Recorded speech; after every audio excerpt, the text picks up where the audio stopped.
Sur les quais de la ligne 4, impossible d'échapper aux portes palières version XXL. Avec 2,50 m de hauteur, leur format a contraint architectes et designers à redessiner l'espace.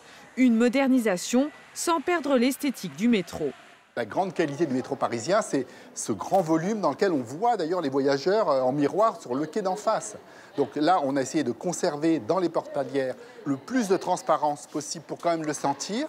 Et puis on a installé avec ces logiques de salon des logiques de verticalité qui renvoient un peu cet effet de voûte qui est quand même la qualité principale du métro parisien. Parmi les contraintes techniques, l'éclairage a dû être retravaillé. On a essayé de trouver une lumière qui va se répandre sur la voûte pour quand même avoir le sentiment qu'on n'est pas enfermé dans un couloir. Et pour les couleurs, la logique ne saute pas vraiment aux yeux.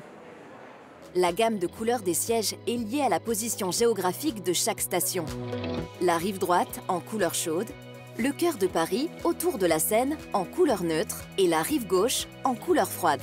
Ce qui est visible pour l'expérience du voyageur, c'est de sentir que d'une station à l'autre, il change de couleur et il peut reconnaître implicitement sa station parce que tout d'un coup, il est habitué à descendre à la station, par exemple, verte. Alors c'est paradoxal, ça s'appelle Château Rouge, mais on descend à la station verte. Pour se repérer et s'informer, des écrans ont été ajoutés. Surprise de dernière minute, des panneaux publicitaires numériques XXL eux aussi s'affichent sur toute la ligne. Nous, on n'a qu'une étude, c'est l'étude de l'ADEME qui a fait une étude sur un panneau de 2 mètres carrés. C'est 2000 kWh par an, donc l'équivalent grosso modo de consommation d'un ménage. Mais ceux-là, ils doivent consommer beaucoup plus puisqu'ils sont beaucoup plus grands. Sur la ligne 4 revisitée, la station Saint-Germain-des-Prés fait figure d'exception.